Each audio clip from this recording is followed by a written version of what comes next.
2,500 वर्ष पहले बौद्ध भिक्षु कत्लेआम हुआ था। नालंदा विश्वविद्यालय तमाम बौद्ध धरोहरों को नष्ट कर दिया गया। ठीक है, यहाँ से बौद्धों का बौद्ध गायब हो चुके थे। ठीक है, फिर आप कह रहे हो कि तो आदरणीय पत्रकार महोदय जी, आपके साथ में किसी ने घटना कारित कर दी तो आपने उसको दोषी ठहरा दिया। अभी म्यांमार में भूकंप आया है और हजारों भिक्षु मारे गए, किसको दोष दोगे?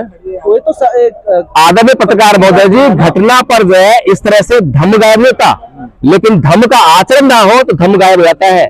हमें कोई दिखाई दे रहा है तो हम उसको दोष मरने लगते हैं। भगवान बुद्ध कहते हैं धम्मपद में, नए प्रश्न गिलो मानो नए प्रश्न कथा कतंग अतनो व्यवेक्ष्य ततानी अततानी च, यानी कि दूसरे क्या कर रहे हैं, दूसरे क्या नहीं कर रहे हैं मत देखो, मैं क्या कर रहा हूं, मैं क्या नहीं कर रहा हूं ये देखो। ये बहुत इंपॉर्टेंट है, क्योंकि अगर मैं शांतिपूर्ण हूं, मैं अहिंसात्मक हूं, तो मैं अपने समाज को, अपने परिवार को भी वैसे ही बनाने का प्रयास करूंगा। लेकिन मैं ही क्रोधी हूं, मैं ही हिंसा का व्यवहार करता हूं, तो मैं चारों तरफ हिंसा ही बांटूंगा, सारे लोग हिंसात्मक हो जाएंगे। भगवान बुद्ध ने अपने भीतर से हिंसा को निकाला तो अपने चारों तरफ का जो समाज था वो अहिंसात्मक बन गया था। ध्यान कीजिए।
हम जो है जांच करने जाएं तो उसके चित्त में अभी भी घृणा, द्वेष, किसी भी बहुत से पूछ लो कि भाई अगर तुम्हारे भगवान बुद्ध की मूर्ति तोड़ी तुम क्या करोगे? हम छोड़ेंगे नहीं। ये तो भैया भाषा जो है ब्राह्मणों की है, ईंट के जवाब पत्थर से देना, ये तो ब्राह्मणों की भाषा है। भगवान बुद्ध की भाषा तो क्या है? ना ही बेरन बेरान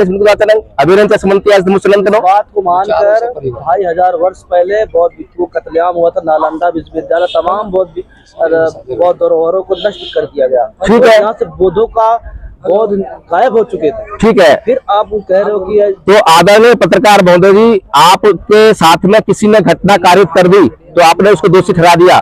अभी म्यांमार में भूकंप आया है और हजारों भिक्षु मारे गए, किसको दोष दोगे? कोई तो आदरणीय पत्रकार महोदय जी, घटना पर जो है इस तरह से धम्म गायब नहीं होता, लेकिन धम्म का आचरण ना हो तो धम्म गायब हो जाता है। हमें कोई दिखाई दे रहा है तो हम उसको दोष मरने लगते हैं। भगवान बुद्ध कहते हैं धम्मपद में, नए प्रश्न गिलो मानो नए प्रश्न कथा कतंग अतनो व्यवेक्ष्य ततानी अततानी च, यानी कि दूसरे क्या कर रहे हैं, दूसरे क्या नहीं कर रहे हैं मत देखो, मैं क्या कर रहा हूं, मैं क्या नहीं कर रहा हूं ये देखो। ये बहुत इंपॉर्टेंट है, क्योंकि अगर मैं शांतिपूर्ण हूं, मैं अहिंसात्मक हूं, तो मैं अपने समाज को, अपने परिवार को भी वैसे ही बनाने का प्रयास करूंगा। लेकिन मैं ही क्रोधी हूं, मैं ही हिंसा का व्यवहार करता हूं, तो मैं चारों तरफ हिंसा ही बांटूंगा, सारे लोग हिंसात्मक हो जाएंगे। भगवान बुद्ध ने अपने भीतर से हिंसा को निकाला तो अपने चारों तरफ का जो समाज था वो अहिंसात्मक बन गया था। ध्यान कीजिए, अंगुलीमाल डाकू से भयंकर कोई व्यक्ति नहीं सकता, जिसकी कभी शिक्षा दीक्षा नहीं हुई और जंगल में रहता है और पशुवत व्यवहार है, वो अहिंसा नाम की चीज नहीं जानता है, शांति नाम की चीज नहीं जानता है, उसको भी भगवान बुद्ध सुधार के समाज में वापस लेकर आते हैं और सुधार कर जो है उसको अरहत भिक्षु बनाते हैं। और फिर वही भिक्षु जो कत्लेआम कर रहा था, वही भिक्षु जो है समाज का कल्याण करने लगा। ये भगवान बुद्ध की फिलॉसफी है। भगवान बुद्ध की फिलॉसफी जो है ऐस धम्मो सनातन है, जो सदा हमेशा जैसी बनी रहती है और हमेशा एक जैसे परिणाम देती है। लेकिन प्रॉब्लम यह है कि भारत के बौद्ध, भारत के अमृतवादी धम्म को जानते नहीं है और धम्म को जो है जानने का प्रयास भी नहीं करते हैं। ये सबसे बड़ी समस्या है। और अपने मन में जो है उनके जो द्वेष भरा पड़ा है, हिंसा भरा पड़ी है, उसी से लगातार काम देने का प्रयास करते हैं। एक सवाल है मेरा, एक तरफ महाबोधि मुक्ति आंदोलन का समर्थन कर रहे हैं, दूसरे तरफ वही बौद्ध भिक्षु इसका विरोध कर रहे हैं, तो किस नजर से आप देखना चाह रहे हो कि 2-3 गोल बन गया, 2-3 टीम बन गया है और दोनों लड़ने कटने तैयार हो गए हैं? आदरणीय पत्रकार महोदय जी, बहुत अच्छी बात आपने कही है। मैं यहाँ पर जो इस आंदोलन का संचालन कर रहे हैं, जो भी लोग संचालन कर रहे हैं, मैं उनसे व्यक्तिगत तौर पर असहमत हो सकता हूं, लेकिन इस आंदोलन में, क्योंकि महाविहार का आंदोलन है, महाविहार से मेरी भी भावना जुड़ी हुई है, मेरे पूरे धम्मपद संघ की भावना जुड़ी हुई है, तो हम लोग जो है यहाँ पर, चाहे कोई हमारी सुने ना सुने, हम यहाँ पर अपनी उपस्थिति, अपनी भूमिका जरूर दिखाएंगे। और इसके लिए मैंने आदरणीय लामा साहब को, जो है आकाश लामा जी को, 2-3 दिन पहले ही रिटर्न में मैंने अपना जो है वो दिया है कि मुझे भी जो है कोर कमेटी में शामिल कीजिए, क्योंकि मैं बहुत कुछ ऐसा देख रहा हूं जो नहीं होना चाहिए, जो धर्म के अनुसार नहीं है, जो विनय के अनुसार नहीं है, उसको सही करने की जरूरत है। और ये जो आंदोलन है, ये एक महाविहार का आंदोलन नहीं है, ये आंदोलन को स्थायी बनाने की जरूरत है, क्योंकि भारत को बौद्ध में बनाना है। जब तक भारत बौद्ध में ना हो, तब तक ये आंदोलन रुकना नहीं चाहिए। इसके लिए हमें जगह जगह इस आंदोलन के ऑफिस हमें क्रिएट करने पड़ेंगे और इसको लगातार इस मूवमेंट को चलाना पड़ेगा।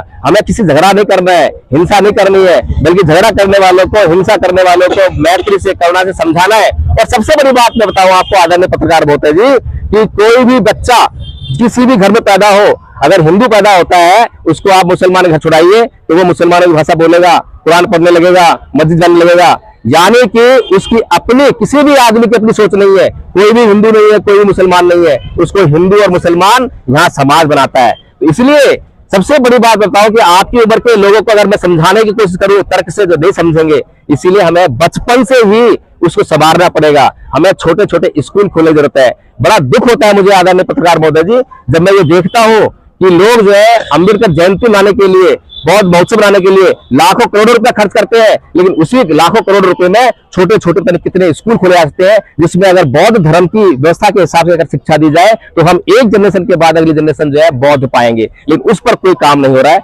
यही जो है हमारे समाज का दुख का कारण है। बहुत साधुवाद आपका। हमारे भी ले लो कुछ।